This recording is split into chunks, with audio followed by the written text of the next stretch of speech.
Kasih setiamu nyata bagiku, hikmat kebajikan tersedia bagiku. Sebab Allah sanggup lebarkan segalanya, dan anugerahnya sangat besar bagiku. Aku diberkati, aku dilimpahi, karena Allah sanggup untuk menyediakan. Aku diberkati, aku dilimpahi atas sempurna.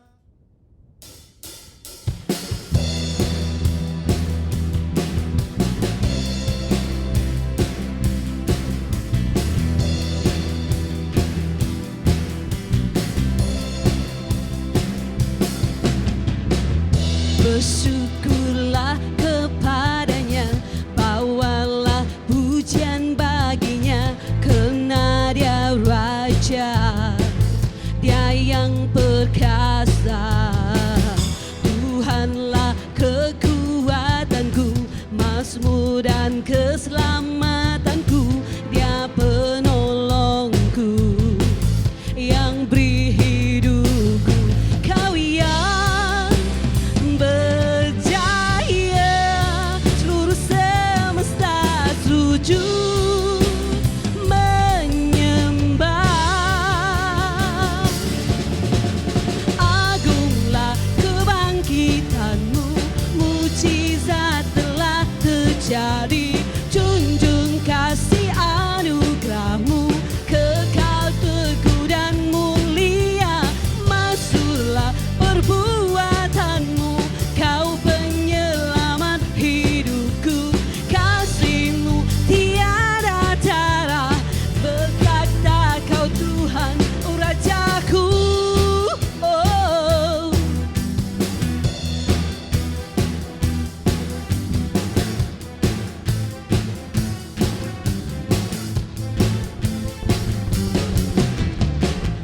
Bersyukurlah kepadanya, bawalah pujian baginya, karena dia Raja, dia yang perkasa. Oh, Tuhanlah kekuatanku, mazmur dan keselamatanku, dia penolongku yang beri hidupku. Kau yang berjaya, seluruh semesta sujud menyembah. Agunglah kebangkitanmu, mujizat telah terjadi. Junjung kasih anugerahmu, kekal teguh dan mulia. Masuklah perbuatanmu, kau penyelamat hidupku. Kasih-Mu tiada tara, berkata kau Tuhan Rajaku. Haleluya.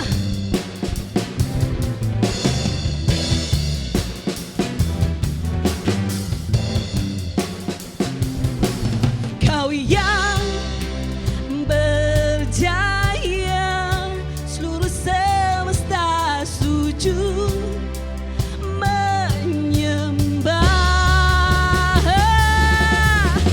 Agunglah kebangkitanmu, mujizat telah terjadi. Junjung kasih anugerahmu, kekal teguh dan mulia. Masuklah perbuatanmu, kau penyelamat hidupku. Kasih-Mu tiada tara, berkata kau Tuhan Raja. Agunglah kebangkitanmu, mujizat telah terjadi. Junjung kasih anugerahmu, kekal teguh dan mulia. Masuklah perbuatanmu, kau penyelamat hidupku. Kasih-Mu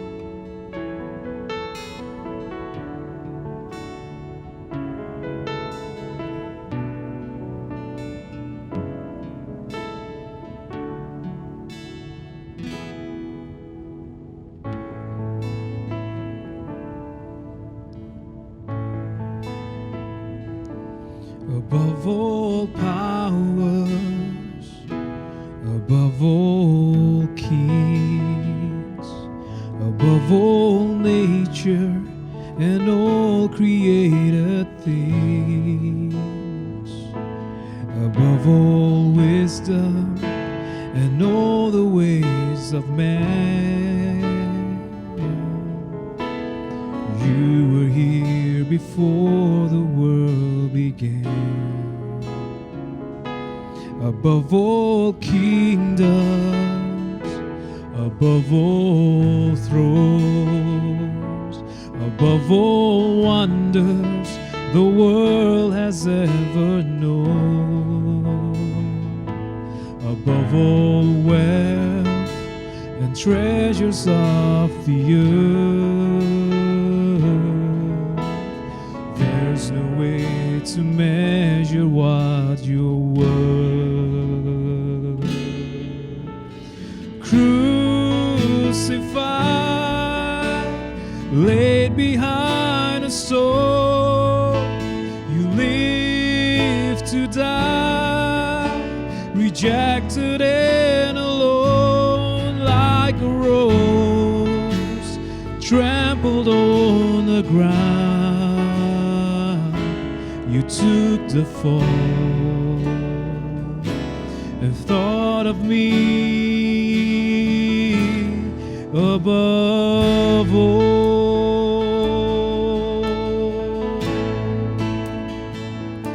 above all kingdoms, above all thrones, above all wonders the world has ever known, above all wealth and treasures of the earth, there's no way to measure what you're worth.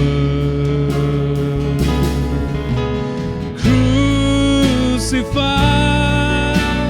laid behind a stone, you live to die, rejected and alone, like a rose trampled on the ground. You took the fall and thought of me above all.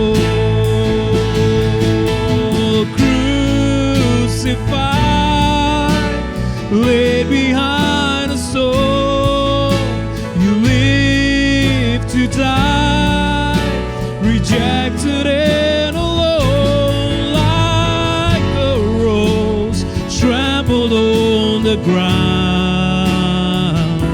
You took the fall and thought of me above all, like a rose trampled on the ground. You took the fall and thought of me above all.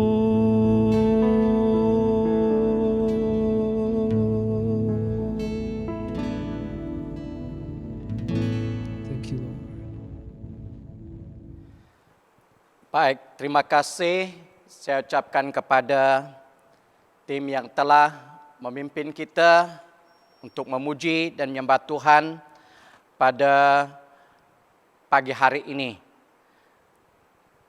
Salam di dalam kasih Kristus dan selamat bertemu dan selamat berbakti saya ucapkan kepada jemaat Tuhan yang Yesus Kristus kasihi, dimanapun Anda dapat mengikuti kebaktian kita di atas talian pada pagi hari ini. Saya sangat bersyukur oleh kerana kita dapat bersama-sama pada pagi hari ini.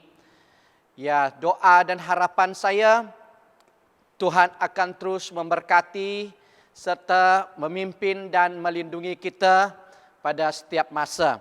Di Bapak Ibu, sebelumnya kita melihat firman Tuhan pada pagi hari ini, Mari kita berdoa dan saya pimpin kita di dalam doa.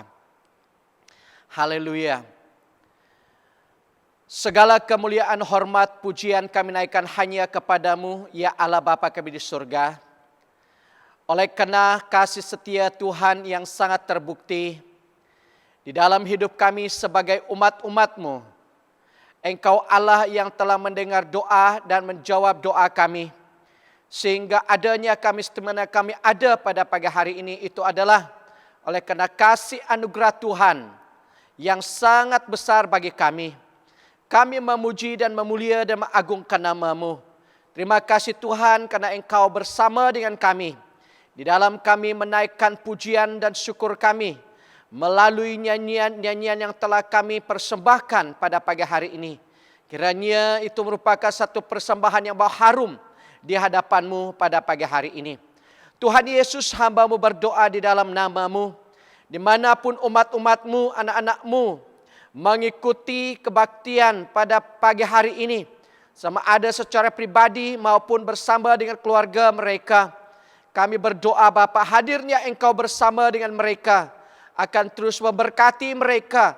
Akan terus menguat dan membangunkan iman percaya mereka melalui pemberitaan firman-Mu pada pagi hari ini. Kami berdoa dalam nama Yesus, segala gangguan yang datang daripada iblis setan dengan cara apapun, di dalam kami mendengar firman-Mu, dalam nama Yesus Kristus kami berdoa, semua itu dijauhkan, semua itu dilenyapkan. Hanya kami membiarkan Engkau Roh Kudus yang berbicara kepada kami melalui firman-Mu. Terima kasih Bapa, bicaralah Engkau Tuhan. Melalui firman-Mu pada pagi hari ini, kami siap mendengar. Dalam nama Yesus Kristus kami berdoa atas semua ini. Amin. Amin. Bapak Ibu, saudara-saudari yang Yesus Kristus kasihi, pada pagi hari ini, saya ingin membawa kita melihat firman Tuhan yang telah saya ambil daripada surat Galatia pasal yang kelima. Kita membaca dari ayat yang ke-16 sampai ayat yang ke-26. Galatia pasal yang kelima, ayat yang ke-16 sampai ayat yang ke-26. Dan saya akan membacakan bahagian ini di dalam terjemahan bahasa Malaysianya dan kita iringi pembacaan ini dalam apapun terjemahan yang ada pada kita. Tulisan di atas bahagian ini adalah keinginan Roh Allah dan keinginan manusia.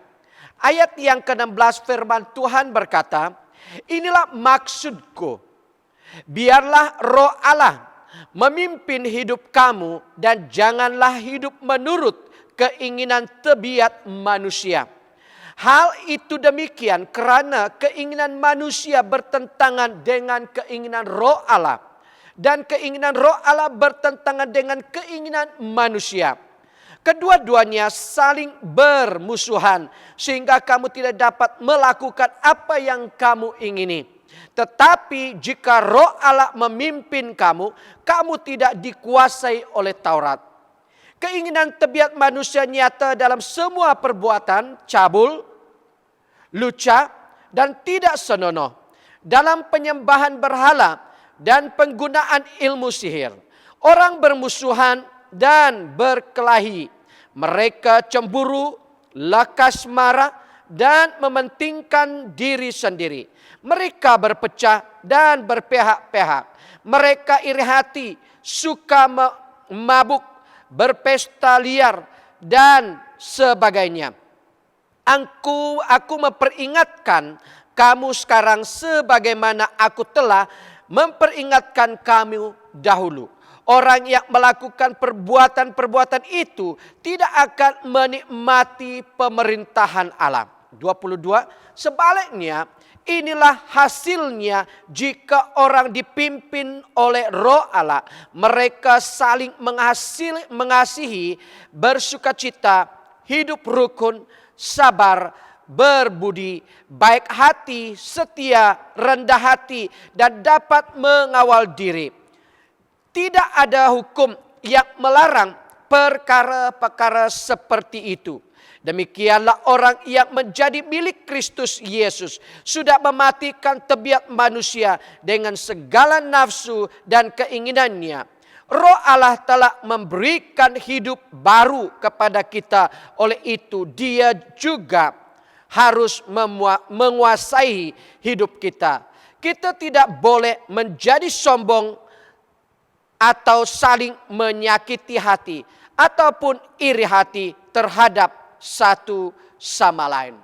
Ini adalah bahagian firman Tuhan yang ingin saya kongsikan untuk kita pada pagi hari ini. Bapak, Ibu, saudara-saudari, kalau kita melihat sedikit tentang penulisan surat Galatia ini, ketika berita baik tentang Yesus mulai dikabarkan dan disambut di kalangan orang bukan Yahudi, timbullah persoalan sama ada seseorang mesti taat kepada Taurat Musa untuk menjadi seorang Kristen sejati.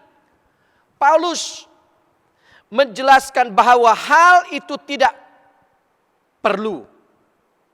Satu-satunya syarat mutlak untuk menjadi orang Kristen adalah kepercayaan kepada Kristus. Dan itu yang dinyatakan oleh Paulus kepada jemaat yang ada di Galatia itu.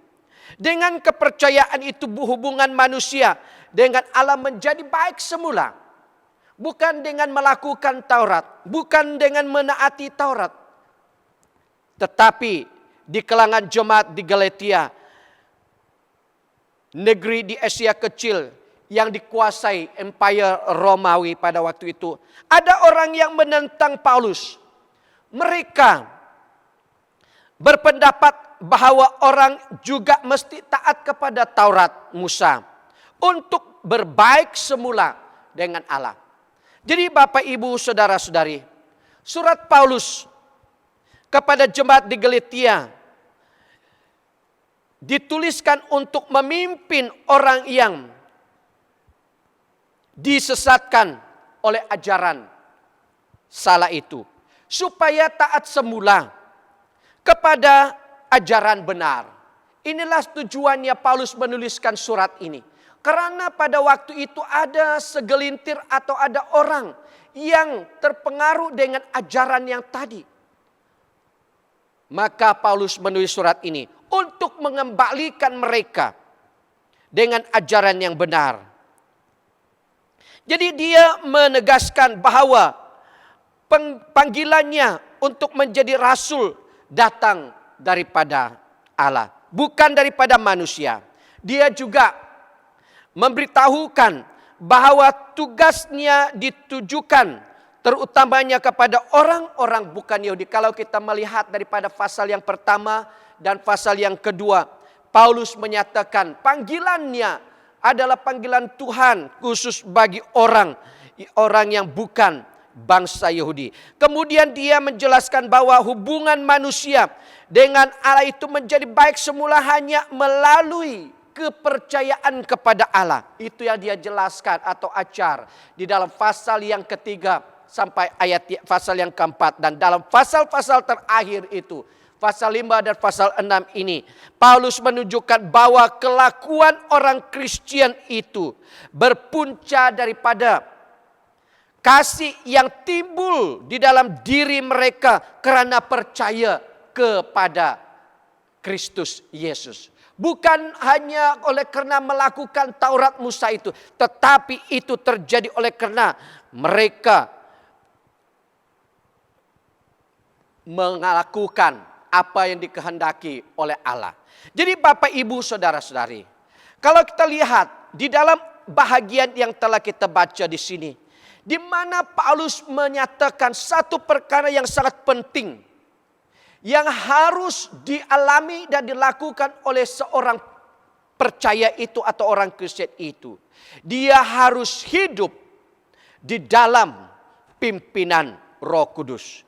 Kalau kita lihat di dalam ayat yang ke-16 ini berkata, inilah maksudku. Biarlah Roh Allah memimpin hidup kamu dan janganlah hidup menurut keinginan tabiat manusia. Jadi pada pagi hari ini saya ingin membawa kita melihat bahagian firman Tuhan ini dengan satu tema yang saya ambil daripada ayat yang ke-16 ini, yaitu hiduplah dalam pimpinan Roh Kudus. Hiduplah di dalam pimpinan Roh Kudus. Paulus dengan tegas berkata, inilah maksudku. Biarlah Roh Allah memimpin hidup kamu. Jadi Bapak Ibu Saudara-saudari, di dalam kita melihat tema ini, hiduplah dalam pimpinan Roh Kudus, ianya merupakan satu ajakan, permintaan agar kita sebagai orang yang sudah mengaku diri kita orang Kristen, yang mengenal Yesus sebagai Tuhan dan Juru Selamat pribadi kita, hidup kita harus senantiasa hidup di dalam pimpinan Roh Kudus. Hidup dalam pimpinan Roh Kudus adalah hidup yang dikontrol, dikuasai oleh Roh Kudus. Segala tindakan dan sikap hidup kita dikendalikan oleh Roh Kudus. Jadi seseorang yang sudah lahir baru, yang sudah menerima Yesus sebagai Tuhan dan Juru Selamat pribadinya, ia punya tanggung jawab untuk mengikuti, berada, atau menempatkan dirinya pada jalan yang sama dengan kehendak Roh Kudus untuk menghasilkan buah-buah roh itu. Jadi Bapak Ibu Saudara-saudari, kalau kita lihat dari bahagian firman Tuhan ini, kita akan memberi penjelasan tentang hidup yang dipimpin oleh Roh Allah. Hidup yang dipimpin oleh Roh Kudus yang ditulis oleh Paulus di dalam pasal yang kelima ayat ke-16 sampai ayat 26 ini. Dan kalau kita lihat pribadi Paulus sebagai penulis surat Galatia ini, ia adalah salah satu Rasul Kristus yang dipimpin oleh Roh Kudus. Ya, setelah dia mengenali Tuhan dan mengalami satu pertobatan, dia menjadi seorang rasul yang benar-benar merasa dan mengalami pimpinan Roh Kudus itu di dalam hidupnya, di dalam dirinya. Kalau kita lihat sebelum Paulus bertobat, dia adalah salah satu daripada orang yang memiliki jiwa semangat dalam menganiaya jemaat Kristus yang ada di Yerusalem. Dengan memasuki kota ke kota, rumah demi rumah untuk membunuh dan mengheret laki-laki dan perempuan ke penjara. Paulus lakukan semua ini karena dia membenci orang yang menjadi pengikut Kristus. Tetapi setelah dia mengenal Kristus, dia adalah salah satu rasul yang memiliki semangat untuk pergi memberitakan Injil. Ya, tak disangkali ternyata setelah pertobatan Paulus, banyak orang yang menerima Yesus dan menyerah hidup mereka kepada Kristus daripada pelayanan pemberitaan Injil yang dilakukan oleh Paulus. Inilah Paulus. Maka di dalam ayat yang telah kita baca tadi, ia berbicara tentang Roh Kudus. Jadi Bapak Ibu Saudara-saudari,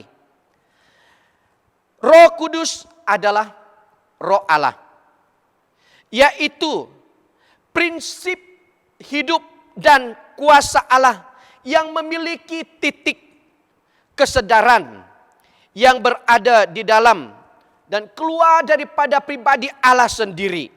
Jadi maka dia disebut sebagai roh yang kekal. Ini artinya Roh Kudus. Karena dia juga mempunyai kodrat yang identik dengan Allah, yaitu kodrat Allah. Kalau terlihat di dalam 1 Yohanes pasal yang ketiga ayat 24 berkata, Allah ada di dalam kita, yaitu Roh. Roh Kudus itu adalah pribadi Allah sendiri yang ada di dalam hidup atau pribadi manusia itu sendiri. Dan Roh Kudus ini adalah pribadi ketiga, uknum ketiga di dalam diri Allah yang esa kalau kita berbicara tentang Tritunggal Maha Kudus tersebut, yaitu Roh Kudus. Jadi Roh Kudus yang sejak kekal hanya keluar daripada Sang Bapa itu sesudah kebangkitan dan kenaikan Yesus Kristus, yaitu sesudah adanya waktu yang ditetapkan oleh Allah di mana Ia telah mencurahkan kepada manusia Roh Kudus itu. Sehingga Ia juga disebut sebagai Roh Yesus. Roh Kudus itu juga disebut Roh Kristus. Roh Kudus itu disebutkan juga Roh Yesus Kristus dan Roh Anaknya. Jadi Roh Allah ini disebut Sang Pemberi hidup. Karena melalui Roh-Nya inilah Allah memberikan kehidupan kepada manusia ciptaannya. So kalau kita lihat di dalam penulisan surat Galatia ini, bagi Paulus Roh Kudus adalah fakta yang sangat penting bagi seluruh kehidupan kekristenan. Sehingga Paulus menggambarkan bahwa Roh Kudus itu adalah awal permulaan kehidupan kekristenan pada saat pertobatan. Kalau kita melihat di dalam suratnya kepada jemaat di Efesus pasal yang keempat ayat 23 dan sampai ayat yang ke-24, dia menekankan bahwa Roh Kudus adalah awal permulaan kehidupan kekristenan itu. Roh Kudus adalah juga kepala memimpin jemaat ke dalam segenap kehendak Allah. Itu juga di dalam penulisannya kepada jemaat yang ada di Korintus. Pasal yang ke-6 ayat yang ke-19. Sehingga mereka yang sungguh-sungguh percaya dipersatukan dengan kepala itu, yaitu Yesus Kristus. Dan jemaat yang sejati itu juga dikepalai oleh Roh Kudus. Jadi Bapak Ibu, saudara-saudari, arti dari kata yang dimaksudkan oleh Allah bukanlah mengkristenkan seseorang itu, tetapi Dia ingin untuk mengkabarkan Injil itu kepada segenap dunia serta memilih satu kumpulan orang yang percaya kepada Yesus dan memilikinya di dalam kehidupannya. Dan itu terdiri daripada berbilang suku kaum bangsa di seluruh dunia yang menyambut baik pemberitaan Injil itu, yang menyerahkan hidup mereka kepada Kristus. Dan itulah yang dikatakan sehingga mulai hal ini jemaat itu dapat melakukan dan menggenapi maksud Allah dengan dipimpin oleh Roh Kudus. Kalau terlihat dalam Galatia, di dalam Efesus pasal yang keempat, ayat yang ke-11 dan 12. Dan inilah penjelasan sedikit apa yang dimaksudkan tentang Roh Kudus ini. So, jadi Bapak Ibu, saudara-saudari, dalam kita melihat seterusnya bahagian yang ketiga, di dalam Paulus berbicara tentang hal dipimpin oleh Roh Kudus ini. Ia menyatakan peranan utama Roh Kudus itu adalah proses keselamatan kita di dalam menyatukan kita dengan Kristus. Dan kalau terlihat Paulus mengungkapkan pemikiran ini dengan cara yang paling jelas di dalam 1 Korintus pasal yang ke-12 ayat yang ke-13. Sebab dalam satu roh katanya, kita semua telah dibaptis menjadi satu tubuh dan kita semua diberikan minum dari satu roh. Dan jelas dari konteks sebelumnya bahwa tubuh yang satu ialah Kristus sendiri. Jadi sebagai umatlah kita yang percaya itu dipersatukan oleh roh yang satu itu. Jadi dengan kata lain, Paulus merujuk seluruh kehidupan baru itu, baik di dalam hal sumbernya maupun hubungannya dan komunikasinya kepada Roh Kudus, yaitu merupakan pekerjaan kuasa dan karunia-Nya. Jemaat Tuhan yang Yesus Kristus kasihi, Roh Kudus memberikan arti hidup kepada kehidupan manusia. Itu adalah peranannya. Yang kedua, Roh Kudus itu juga menunjukkan kepada kita melalui firman-Nya bahwa kita harus memusatkan hidup kita hanya kepada Tuhan dengan tujuan rohani, karena kepribadian manusia kita itu tertumpu kepada atau berpusat kepada hal-hal yang rohani. Jadi tujuan hidup di dalam kerohanian itu juga agar mengurangi banyak hal yang dapat menimbulkan tekanan.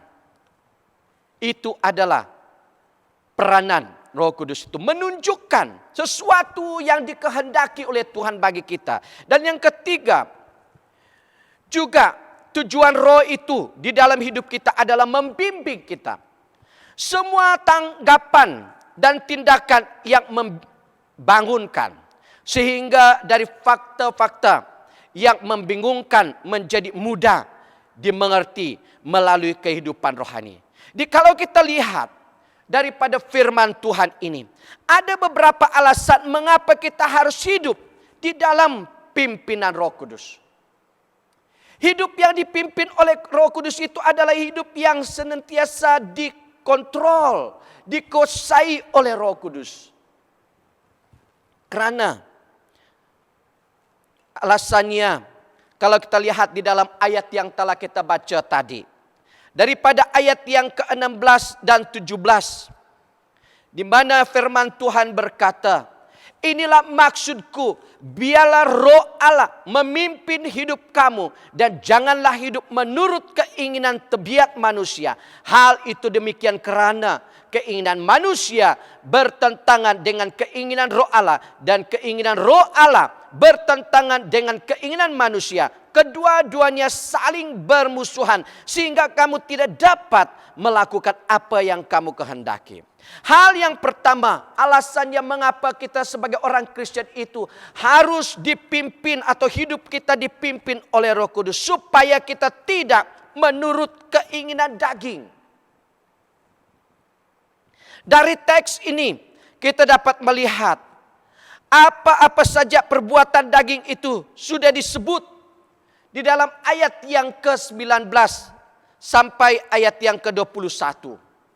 Berbicara tentang daging ini atau hawa nafsu ini, ianya bukan berbicara tentang daging yang kita miliki ini, tetapi ia berbicara tentang perbuatan yang timbulnya daripada keinginan-keinginan daging ini. Dan kalau kita lihat dalam ayat yang ke-19 sampai ayat 21 ini, ia berbicara keinginan tabiat manusia. Terjemahan bahasa Malaysia ia berbicara tentang tabiat manusia. Kalau dilihat dalam terjemahan bahasa Indonesianya, yaitu dia berbicara tentang keinginan daging. Nyata dalam semua perbuatan. Pertama, cabul, lucah, dan tidak senonoh.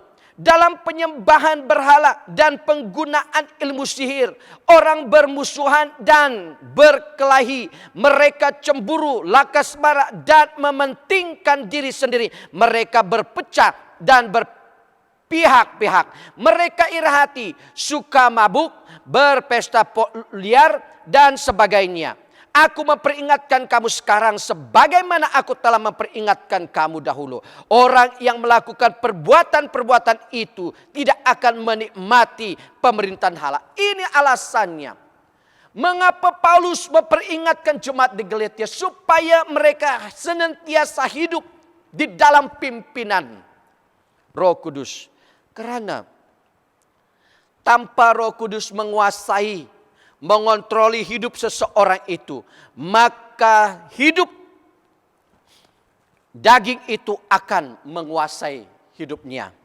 Dan kalau kita lihat, keinginan daging itu memperingatkan kita bahwa manusia yang merupakan gambaran Allah itu memiliki 3 bahagian. Pertama adalah roh yang kedua jiwa, dan yang ketiga adalah tubuh. Jadi kalau kita berbicara tentang jiwa manusia yang berasal daripada nafas atau roh Allah sifatnya seperti Allah Trinitas, yaitu memiliki sifat hidup pribadi Allah sendiri. Kalau kita melihat bahwa firman Allah dan roh Allah itu akan menguasai jiwa manusia itu, ada di dalam jiwa manusia itu. Jadi kalau terlihat firman adalah sebab atau pikiran manusia yang bekerja, memerintah, kuasai pikiran atau otak, dan dari otak itu memerintahkan anggota tubuh manusia itu. Jadi kalau pikiran kita atau pikiran kita dikuasai oleh roh Allah, maka yang lahirnya, hasilnya adalah sesuatu yang menyenangkan hati Tuhan. Jadi tubuh ini ia memiliki keinginan atau keperluannya seperti makan, seks, pakaian, materi atau uang untuk melindungi tubuh ini, istirahat, kesegaran, dan sebagainya. Itu adalah keinginan tubuh ini atau daging ini. Sebenarnya normal atau baik, karena memang semuanya itu adalah sesuatu yang dirancangkan atau dilakukan oleh Tuhan sedemikian rupa. Ia adalah keperluan tubuh ini. Sejak mulanya diciptakan oleh Allah. Namun karena semua manusia telah jatuh di dalam dosa, terlihat Roma 3 ayat 23 itu, sehingga keinginan daging ini melanggar hukum Allah. Di dalam 1 Yohanes 3:4 ayat yang keempat. Maka itulah tubuh kita ini harus dipimpin dan dikuasai oleh Roh Kudus. Tanpa pimpinan Roh Kudus, maka daging ini, tubuh ini cenderung melakukan dosa karena keperluan tubuh ini cenderung kepada perkara yang melanggarkan perintah Allah. Walaupun pada mulanya keinginan itu sesuatu yang dilakukan atau dibangun atau diciptakan oleh Allah dengan tujuan yang baik. Tetapi karena dosa atau manusia itu jatuh dalam dosa, sehingga perkara itu, perbuatan dosa inilah menjadikan keinginan itu sesuatu yang melanggarkan perintah Allah. Jadi perbuatan dosa ini berasal daripada keinginan daging. Dan dosa inilah tersimpan menjadi satu ide yang tersimpan di dalam batin manusia itu sendiri. Jadi sementara di dalam setiap hati manusia itu tertulis hukum Allah. Walaupun dia tidak mempelajari hukum itu seperti hukum Taurat. Maupun dia mempelajari hukum itu di dalam kehidupannya. Tetapi saat dia menyerah hidupnya, menerima Yesus sebagai Tuhan dan Juru Selamat pribadinya, dia pasti tahu apa yang dikehendaki oleh Tuhan di dalam kehidupannya. Maka itulah sebabnya seseorang Kristen itu harus hidup dipimpin oleh Roh Allah. Karena tubuh dengan segala macam keinginannya itu merupakan hasil kerja biologis yang dirancang oleh Allah pada awalnya. Keinginan makan karena rasa lapar, rasa aman, damai, indah, dihargai, bersosial dan sebagainya adalah kerja tubuh dan roh kita. Jadi keinginan itu adalah baik, namun karena perbuatan si jahat iblis itu yang membuat keinginan itu menjadi nafsu atau keinginan daging yang jika dibuahinya akan melahirkan dosa. Jadi jemaat Tuhan, tubuh atau daging ini selalu lemah. Sedangkan roh memang penurut kata firman Tuhan di dalam Matius pasal 26 ayat 41. Sehingga roh inilah harus tumbuh semakin dewasa yang dihidupi oleh Roh Kudus itu sendiri. Jadi di dalam hidup kita sebagai orang Kristen, kita harus hidup di dalam pimpinan Roh Kudus. Karena tubuh kita inilah yang memiliki keinginan-keinginan daging itu, yang selalunya membawa manusia itu jatuh ke dalam dosa. Yang kedua, karena kita dikatakan di dalam ayat yang ke-18 tadi, tidak hidup lagi di dalam tuntunan Taurat. Jadi hukum yang berlaku pada orang Yahudi itu pada saat itu adalah hukum Taurat. Tercatat beberapa puluhan atau bahkan ratusan hukum. Dan tidak ada yang dapat sempurna untuk melakukannya.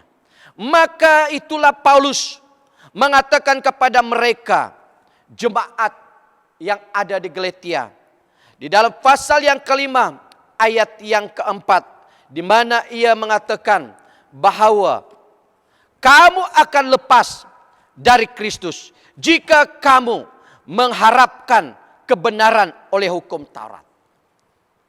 Tetapi Kristus sendiri adalah penggenapan hukum Taurat itu. Jadi jika seseorang itu hidup di dalam pimpinan Roh Kudus, ia akan lepas daripada tuntutan hukum itu. Dan itulah sebabnya penulisan surat Galatia ini bertujuan untuk memperingatkan jemaat di Galatia itu, agar mereka senantiasa hidup dipimpin oleh Roh Kudus. Mungkin pertanyaannya, kita berkata, bagaimanakah kita mengetahui bahwa seseorang itu dipimpin oleh Roh Kudus? Pasti. Kalau kita lihat di dalam ayat bacaan kita ini tadi, dia akan menghasilkan buah roh. Ini adalah bukti nyata.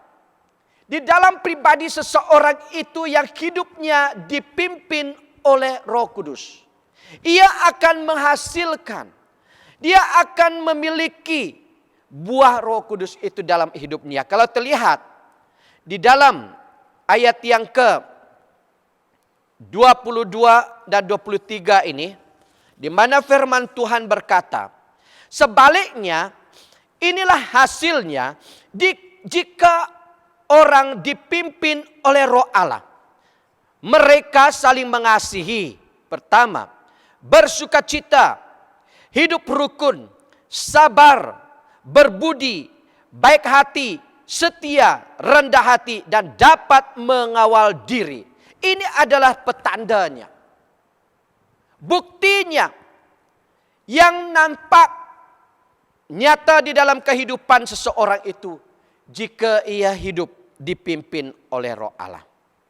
Dikatakan dalam ayat ini tadi, tidak ada hukum yang menentang hal ini. Ya. Selanjutnya Bapak Ibu, dikatakan juga walaupun kita masih hidup di dalam dunia ini, tetapi jika kita sudah menjadi milik Kristus, maka ia telah menyalibkan dagingnya, segala hawa nafsunya dan keinginannya. Dan itu disediakan hidup dipimpin. Atau itu dah tanda nyatanya hidup seseorang itu dipimpin oleh Roh Kudus. Kalau terlihat dalam ayat yang ke-24 dan 25 tadi. Jadi Bapak Ibu saudara-saudari, di dalam kehidupan kita atau di dalam kita hidup di dalam dunia pada sekarang ini, yang menimbulkan banyak persoalan, banyak kebingungan dan masalah yang mungkin kita hadapi. Sehingga kita tidak tahu apakah keputusan yang harus kita lakukan. Maka itulah di dalam hidup kita, kita sangat memerlukan pimpinan daripada Roh Kudus. di mana kita harus memohon, berdoa, dan mendengar daripada Dia. Sama ada di dalam Dia berbicara melalui firman-Nya atau berbicara langsung kepada kita. Dan itu akan memimpin kita untuk bertindak benar atau sesuai dengan kehendak Tuhan. Karena di dalam tubuh yang satu ini, mana dikatakan oleh Paulus, ada dua keinginan yang bertentangan dan senantiasa berlawanan. Yaitu keinginan daging dan keinginan roh Allah. Maka di dalam hidup kita, kita harus membuatkan satu keputusan yang tepat. Biarlah kita hidup sesuai dengan kehendak Allah, dengan pimpinan Roh Kudus itu di dalam kehidupan kita. Di Bapak Ibu, saudara-saudari, hari ini sekali lagi kita diingatkan oleh Tuhan melalui firman-Nya ini. Sebagai orang yang percaya,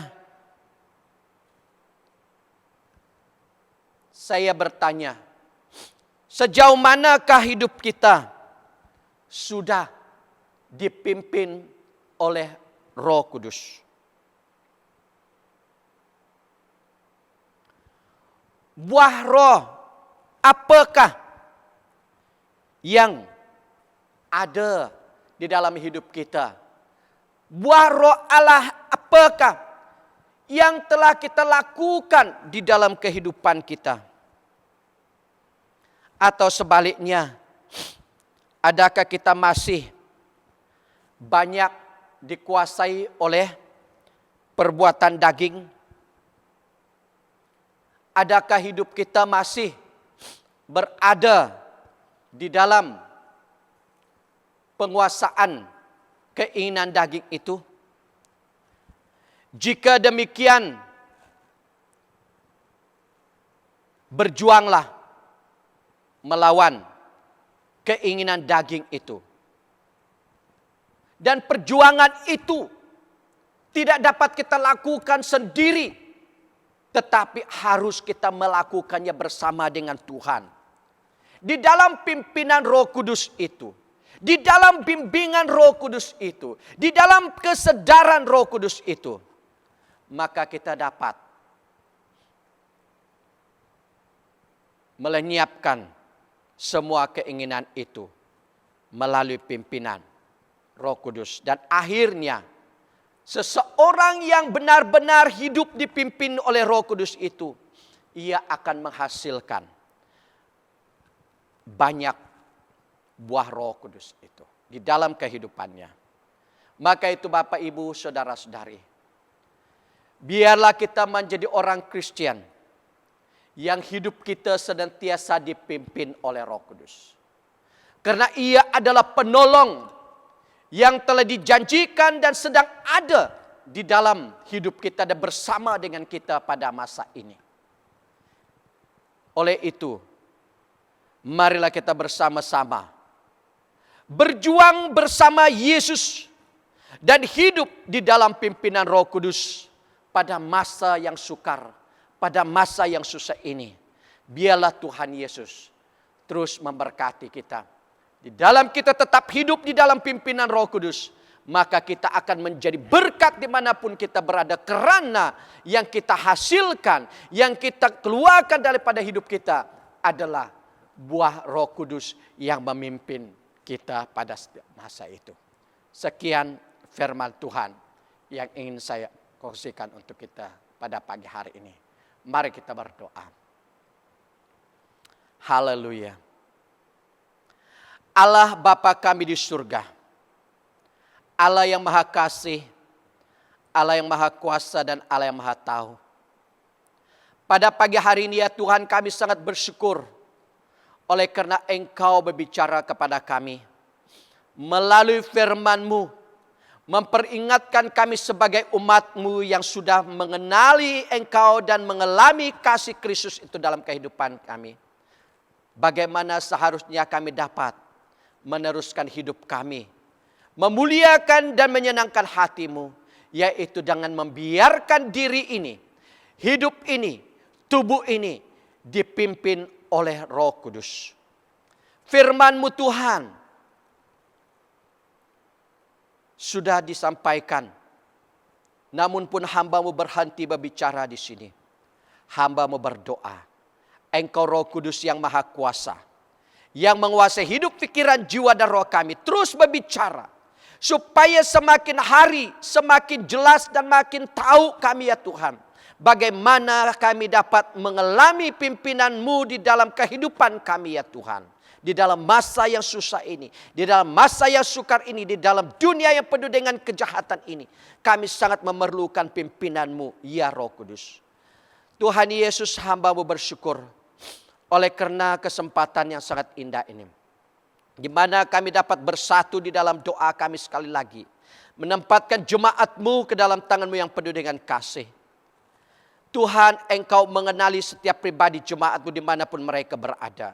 Yang lemah Tuhan, Engkau kuatkan mereka.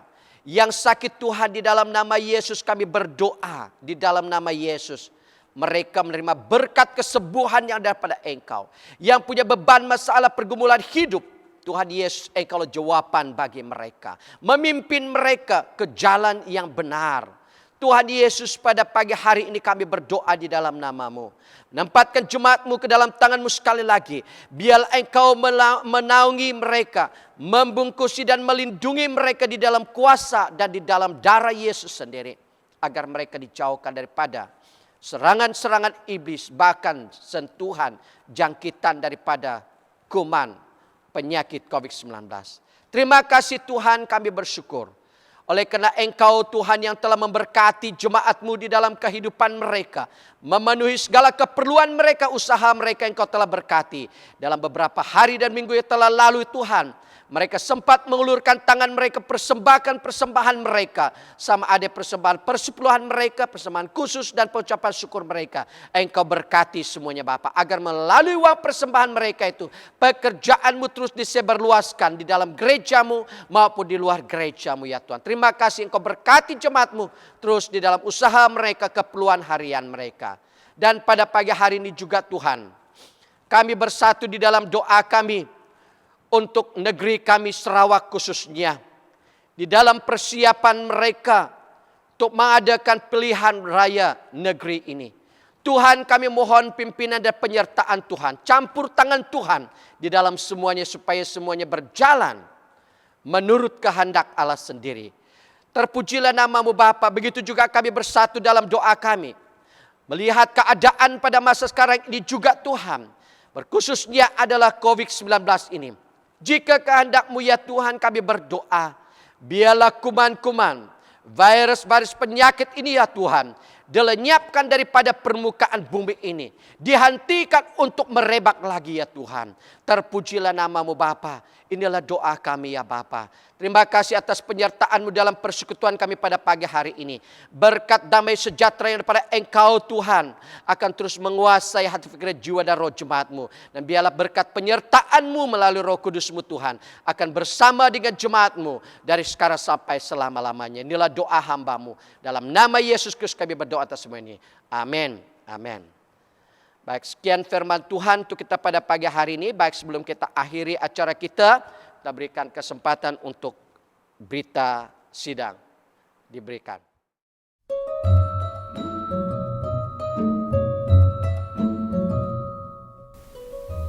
Pejabat gereja akan dibuka pada setiap minggu dari hari Selasa hingga Jumaat dari jam 9 pagi hingga 4 petang. Kebaktian gereja kita akan berterusan melalui online dari channel YouTube kita, Pelita Creatives. Setiap hari Rabu, BM Pelita akan berdoa bersama melalui doa syafaat. Perkara yang akan didoakan akan diumumkan melalui WhatsApp. Mari kita terus mendoakan satu sama lain. Persepuluhan dan persembahan boleh diberi melalui cek, deposit tunai dan online banking. Butiran bank adalah seperti berikut. Jika Anda telah membuat pemberian, sila maklumkannya kepada Bendahari Gereja, Deacon Richard Pengiran. Dan kami di BEM Pelita ingin mengucapkan selamat hari jadi kepada mereka yang menyambut pada bulan ini. Semoga Tuhan terus memberkati dan melindungi Anda dan keluarga Anda.